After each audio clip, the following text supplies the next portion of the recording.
everybody, it's me, Miss Nelson, and today's read aloud will be a Cinderella story called Sootface.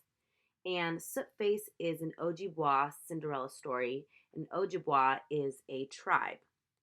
So today's focus, when we anticipate and maintain meaning, that means when we preview the text and we look at it before we read, we are going to use what we know about different genres.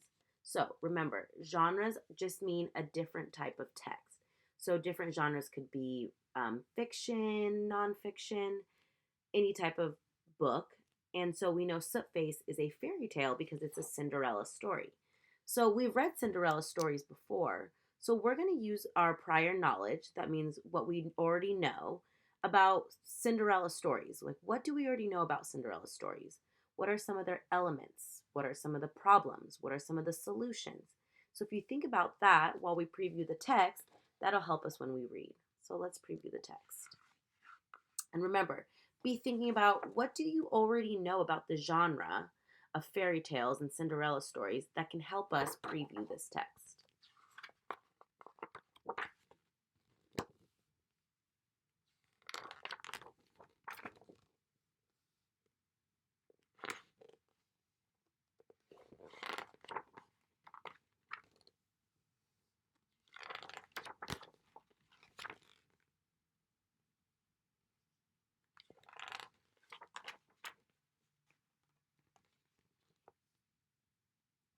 So remember, be thinking about, what do I already know about Cinderella stories that can help me preview this text?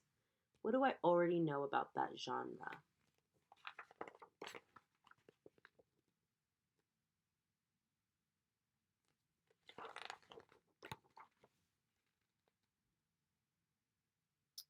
All right, we're going to stop there.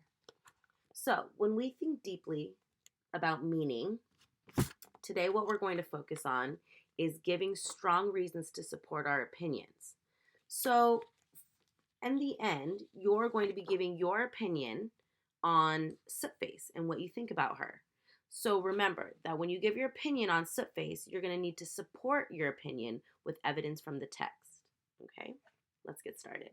Sootface, an Ojibwa Cinderella story, retold by Robert D. Sensauchi, illustrated by Daniel Sensauchi. Sootface.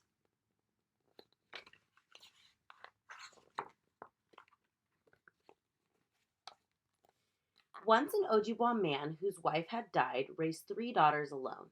They lived in a village beside a lake deep in a forest of birch. The sisters were supposed to share the work of gathering firewood, cooking food, and sewing clothes from skins their father provided. The 2 older girls, though pretty enough, were lazy and bad tempered. When their father was away hunting, they gave most of the work to their youngest sister. The flames from the cooking fire singed her hair and burned her skin. Sometimes her sisters beat her and smeared her face with ashes. Then they made fun of her and called her Sootface.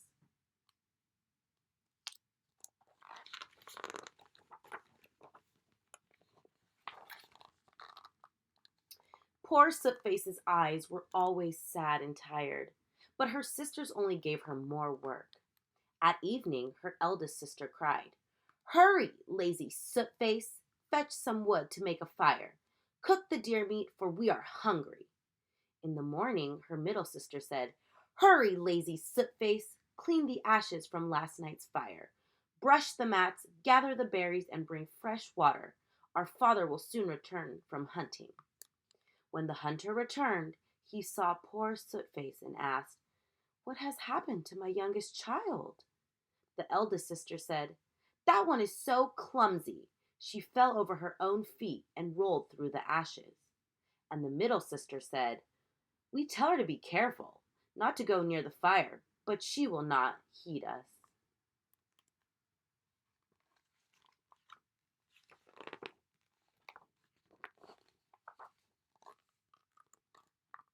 Sootface was too afraid of her sisters to argue. She just kept on working. All the while she sang a little song to herself. "Oh, I am thinking, oh, I am dreaming, that even ugly as I am, I will someday find a husband." Her sisters took the best skins to make dresses and moccasins for themselves. Sootface had only scraps to sew into a skirt and a worn out pair of her father's moccasins, grown stiff with age. When she walked to the lake to fetch water, the young men would nudge each other and point and laugh.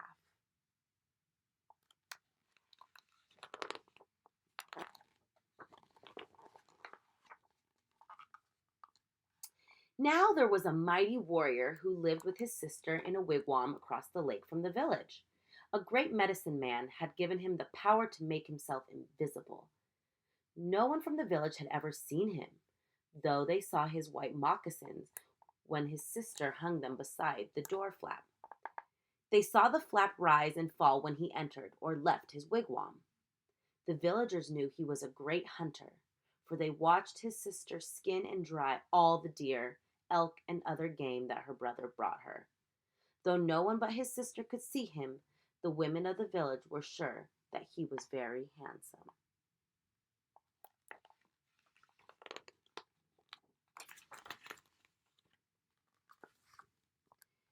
One day, the invisible warrior told his sister, "Go to the village across the water and say that I will marry the woman who can see me. This means that she has a kind and honest heart.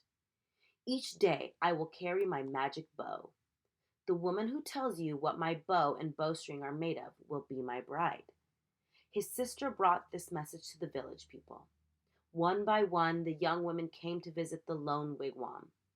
Each carefully braided her hair, dressed in her softest deerskin skirt and moccasins, and wore her finest necklaces of shells or beads. The invisible hunter's sister greeted each young woman kindly, but when she asked them to tell her what her brother looked like and what his bowstrings were made of, each young woman failed the test and was sent home. We're going to stop there for today. Your job today was to give strong reasons to support your opinion. So I want you to be thinking about Sootface. Well, what are you thinking about her?